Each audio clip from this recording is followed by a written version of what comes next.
Di tanggal 19 Januari 1991, pasang F-15C Eagles lepas landas dari pangkalan udara. Mereka sedang dalam misi pengawalan di atas Irak.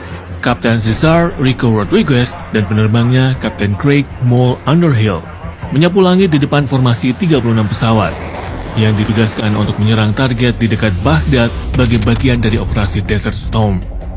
Di belakang mereka ada gelombang F-16 yang sedang terbang, menukik dengan bom seberat 2000 pon. Mereka melepaskannya dan bom itu langsung jatuh ke gudang amunisi Irak. Ledakan-ledakan besar muncul dari padang pasir. Mereka mengharapkan rudal anti pesawat dan F-16 menarik dengan keras ke atas, melepaskan sekam dan suar pada saat yang bersamaan. Namun alih-alih rudal, Angkatan Udara Irak justru mengirimkan dua pasang pesawat tempur tercanggih yang mereka miliki, MiG-29 Fulcrum. Kalah jumlah, Irak menjaga jarak, mencari kesempatan untuk menyerang. Ketika mereka diberitahu tentang dua F-15, target yang sempurna. Ini adalah kesempatan mereka dan sepasang Fulcrum berlomba untuk mencegah. Di dalam F-15, Rico menerima pesan dari pengawas AWACS, Mark White. Rico, ada dua pesawat mendekat, satu dengan posisi 040 untuk 35 dan yang kedua 34. Kami akan mengambil 040. Rico memilih target yang paling mengancam dan mereka berbalik untuk menyerang. Radar F-15 yang menghadap ke depan mendeteksi kontak dan muncul di layar mereka. Kontak!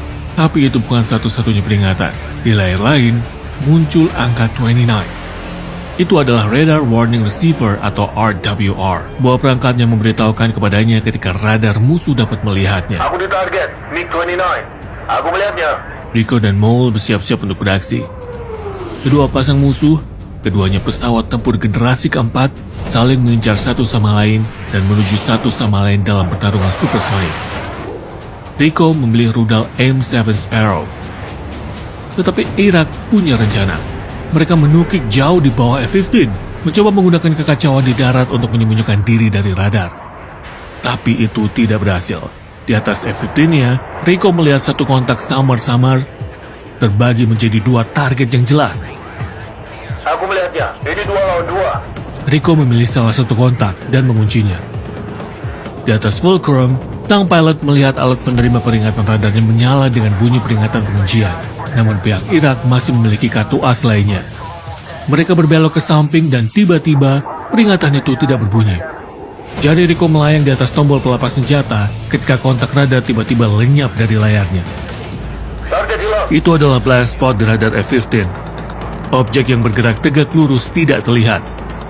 Dan MiG-29 mengeksploitasinya dengan sempurna. Rico merasa frustasi, tetapi ini adalah taktik yang sudah dikenal. Musuh muncul kembali di radar pada jarak 12 mil laut. Kontak. Dia menguncinya sekali lagi, tetapi tidak menembak. M7 Sparrow butuh untuk mempertahankan penguncian sepanjang pelepasan rudal. Dan dia tahu musuh akan masuk kembali ke blind spot sebelum rudal memiliki kesempatan untuk menangkap mereka. Sekali lagi, musuh menghilang. Hilang lagi. MiG-29 terus bermanuver di langit mempermainkan radar F-15. Kontak. Terus berkedip masuk dan keluar dari layar Rico, menjaga jarak 12 mil laut. Hilang lagi. Rico dapat melihat apa yang mereka lakukan. Fulcrum menyeret mereka. Di AWACS, Mark White mengawasi situasi. Saat F-15 bergerak, mereka meninggalkan wilayah udara yang menjadi tanggung jawab Mark. Dan mengikuti protokol, dia menyerahkan Rico dan Mole kepada pengawas AWACS lainnya. Rico dan Mole terus mengejar melintasi langit. Ketika tiba-tiba RWR mereka berbunyi dengan alarm dan mulai dipenuhi dengan deteksi di depan. Itu adalah seluruh jajaran rudal S-125 Neva yang disiapkan untuk mempertahankan Baghdad. Musuh mencoba menarik mereka ke ladang pembantaian. Mereka menyeret kita ke dalam neraka. Apa yang akan kita lakukan? Rico memeriksa pasukan tempur dan mendengarkan F-16 yang sedang berlari.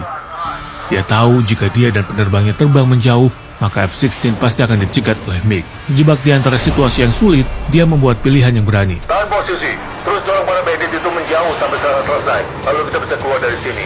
Mereka mempertahankan ketinggian dan dengan sengaja terus menuju ke arah perangkap musuh, memberikan waktu yang dibutuhkan untuk pasukan penyerang.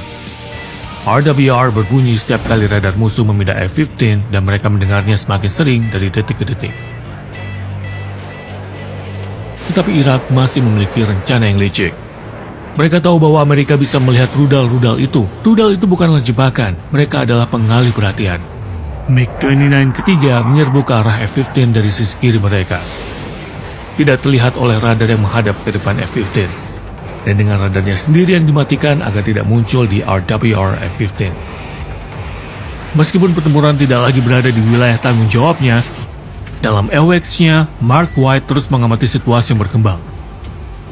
Dia melihat musuh baru mendekati lokasi kejadian dan segera menyadari bahayanya.